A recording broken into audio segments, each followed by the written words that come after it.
Hey, what's up, fellas? It's a little bit later today on the 14th, and no, it's not February, so it's not Valentine's Day. How fucking bizarre is that? Some of the things I want to pass on to you is in regards to leadership. Now, I'm going to show you the backyard. Franklin Mountains over there. Look at all the trees, the leaves are all coming in. The plants are looking great.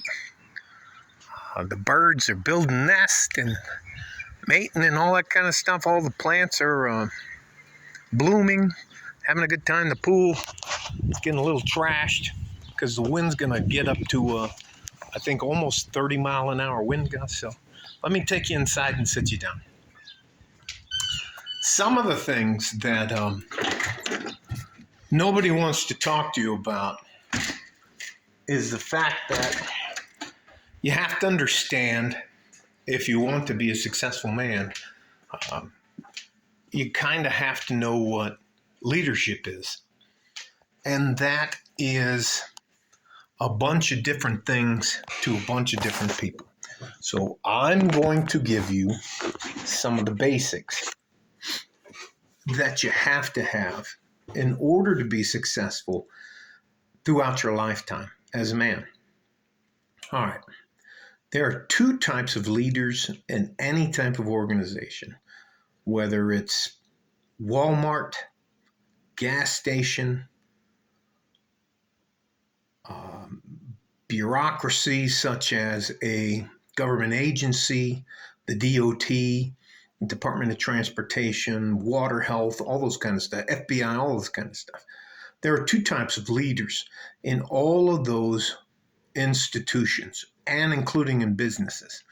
There are formal leaders, which are people who are appointed to be above you. They can be commissioned officers in the military. They can be a commander or a captain in the police force or the departments. They can be a supervisor, a regional manager. All those people are appointed to positions, which gives them formal leadership.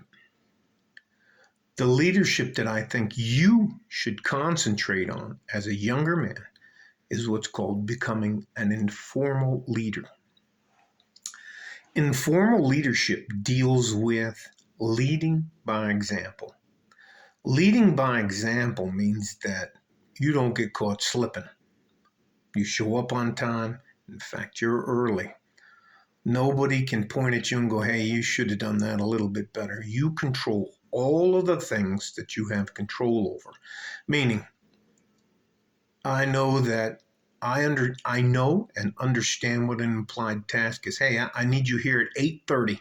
So I know if I live 20 miles away, I got to get up at 6 o'clock, have breakfast, make my lunch, get everything prepared, get my car in there, get gas, make sure I'm fueled up so I can get from point A to the work site, to prep everything that needs to be done so that when the formal leadership shows up, all they have to do is show up, give a briefing, and we move out.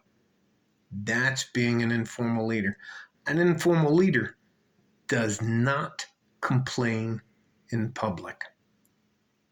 He praises in public. Informal leaders say, hey, you know what, that's great, da da da da da.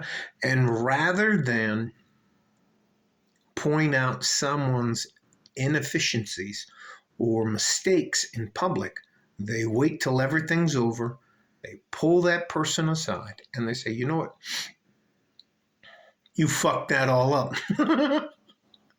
And I'm just being blunt about the military. The military, hey, motherfucker, who do you think you are? Talking to people like, but they do it in private. You criticize, correct, and help them understand why they made a mistake in private. You praise people in public.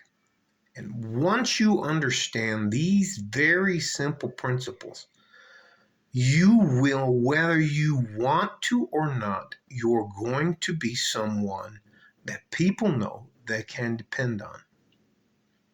Once people know they can depend on you, they will defer to your judgment because they know that you're looking out for the welfare of the team and that you're willing to do what it takes, by example, to make sure that all of us are successful.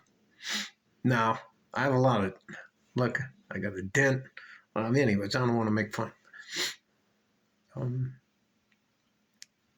It is very difficult in an organization nowadays to be an informal leader, but it comes with a lot of benefits that people don't understand.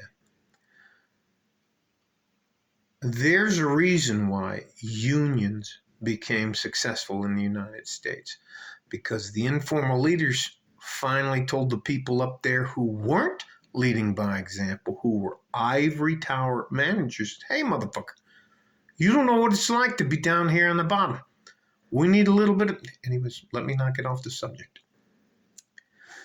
It is important that you, as a young man, come to grips with identifying and being able to realize the differences in leadership.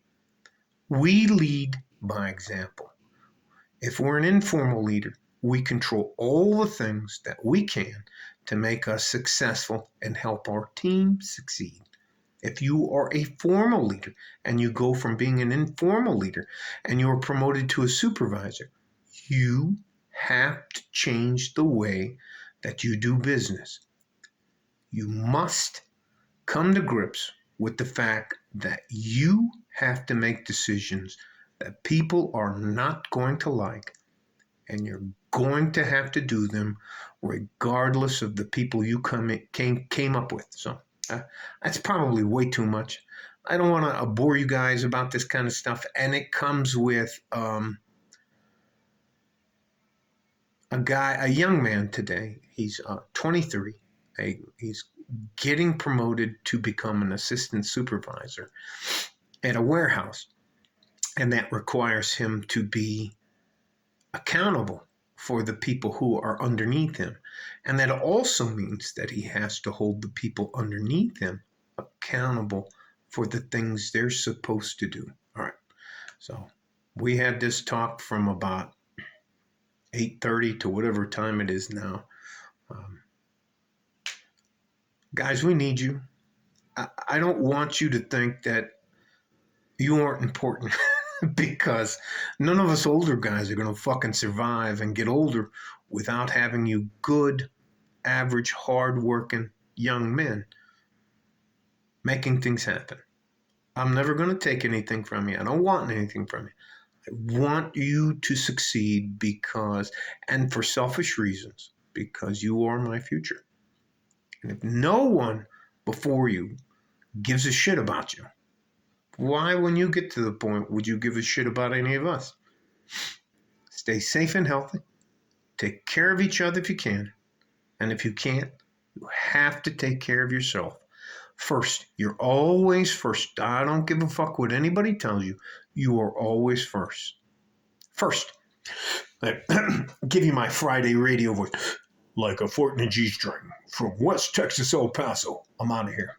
Love you guys. We need you guys. I hope you're all doing well. Bye-bye.